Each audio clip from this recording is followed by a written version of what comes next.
Assalamualaikum dan salam sejahtera. Hari ini cikgu nak ajar kamu asas nombor. Jadi sebagai perkenalan, kita tengok agar Malaysia menjadi tumpuan utama bagi pelbagai perkembangan teknologi yang mampu mengubah gaya hidup rakyat pada abad ke-21. Perkembangan dalam teknologi membolehkan rakyat Malaysia menikmati kadar muat turun yang pantas teknologi hologram dalam bidang pendidikan, perubatan, perindustrian, pembuatan kereta suar pandu dan sebagainya. Masyarakat yang berkemahiran dalam teknologi maklumat dan telekomunikasi perlu mahir dengan asas nombor yang menjadi tunjang kepada segala teknologi. Okay. So, jadi kita tahukah anda kaitan antara asas nombor dengan teknologi? Okay, kita tengok seterusnya. Ialah asas nombor ialah kunci untuk segala pengiraan dalam kehidupan harian. Antara bidang yang boleh diceburi ialah sains, komputer dan bidang-bidang yang menggunakan teknologi maklumat sebagai asas pendidikan dan pembangunan. Dalam bahasa Inggeris, Research and Development. Seperti bioteknologi, teknologi reka bentuk, aero angkasa, farmasi dan sebagainya. Jadi kita tengok kat sini. Bagaimanakah anda mewakilkan dan menjelaskan nombor dalam pelbagai asas dari segi angka, nilai tempat, nilai digit dan nilai nombor proses pengumpulan. So asas nombor ialah sistem nombor yang merangkumi digit 0 hingga 9. Sistem nombor terdiri daripada pelbagai asas nombor asas 10 atau desimal merupakan asas yang digunakan secara meluas dalam kehidupan harian. So jadi asas nombor ni antaranya kita gunakan dalam komputer lah. So jadi asas nombor seperti asas 2, asas 8, asas 10 dan asas 16 antara asas nombor yang digunakan dalam sains komputer. So kita tengok kat sini. Kat sini adalah jadual bagi asas nombor. Kalau kita tengok asas 2 dia ada dua nombor je, iaitu 0 dan 1. Tapi nilai untuk 2 tak adalah, dia mesti 0 dan 1. Kalau asas 3 pula 0, 1, 2. Asas 4 0, 1, 2, 3. Tapi 4 tak ada, dia ada 4 nombor. Untuk asas 5 dia ada 5 nombor, iaitu 0 hingga 4. 5 tak ada. Asas 6 0 hingga 5, 6 tak ada. Dan seterusnya sampailah asas 10. Asas 10 dia sampai 9 tapi 10 dah tak ada. So jadi inilah ciri-ciri nombor asas 2. Asas 2, asas 3 dan sehinggalah asas 10.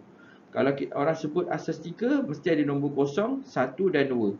Ada tak ada nombor 3, 4 pun tak ada. Kalau ada 4 tu bukan asas 3 lah. Contohlah, sebagai contoh. Kita tengok berikan soalan pertama, dia kata berikan dua contoh yang mewakili nombor asas 2 hingga asas 10. So jadi kat sini asas 2. Contohnya 10 asas 2. So dibaca macam ni contohnya 32 asas 5 ni kan. 32 asas 5. Cara sebut dia 32 asas 5. Macam ni 10 asas 2. 1001 asas 2. So jadi kalau kamu tengok ni, dia tak ada nombor 2. Nombor 2 tu dia kita letak dekat asas ni.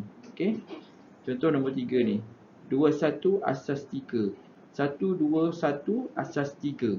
Tak ada nombor 3. Dia hanya ada nombor 01 dan 2. Contoh lain kita 7 64 asas 7. Tak ada pun nombor 7. Nombor 7 ni dekat asas. Dia mesti kurang daripada nombor 6 ke bawah lah. 01 2 3 4 5 6. So dapat tangkap apa yang cikgu masukkan ni.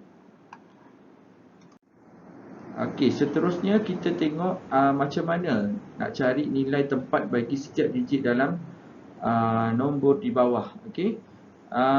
So yang pertama, kita tulis dulu, kita buat kotak macam ni. Kita buat kotak macam ni.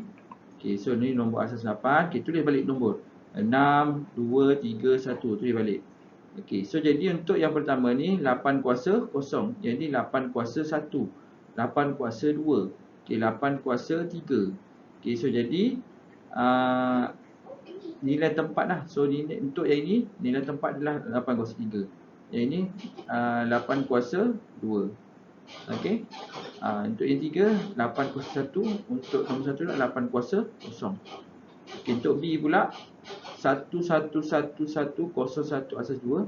So tulis je macam ni. So dia bermula dengan 200, 2 kuasa 1, 2 kuasa 2, 2 kuasa 3, 2 kuasa 4 dan 2 kuasa 5. Okey, so ni nilai tempat dia. Okey. Okey, sekarang kita nak cari kaedah. Okey, sekarang cikgu nak ajar kamu kaedah pendaraban digit dengan nilai tempat. Okey, tadi kita nilai tempat, sekarang nak cari kaedah pendaraban. Okey, contoh dia nak ada nilai 1 kat sini ya. So nak dapat nilai kat sini 1 darab 2 kuasa 1. 1 darab 2 kuasa 1. So dapatlah 2. Yang ini 2 kan. Okey, so ni 3 kuasa 3. So darabkan 2 darab 3 kuasa 3 dapat 54. Okey, untuk yang ni nombor 4. So 4 darab dengan 5 kuasa 3. So dapat 500. Ni kamu kena tekan kalkulator lah. Okey, yang ni juga kaedah pendaraban digit dengan nilai 4. So jadi 2. Okey, darabkan dengan 8 kuasa 2. Okey, so dia mulakan 8 kuasa 0, 8 kuasa 1, 8 kuasa 2. So 2 darab 8 kuasa 2 dapatlah 128. Okey. Okey, so seterusnya yang ini kamu buat di rumah. So jadi kamu buat soalan nombor 1, 2, 3 dan 4. Okey.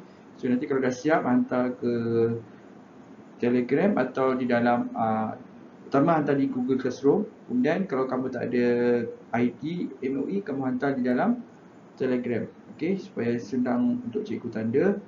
Dan seterusnya, jika ada masalah tak boleh jawab nombor 1, nombor 2 atau nombor 3, nombor 4, boleh tanya cikgu. Okey.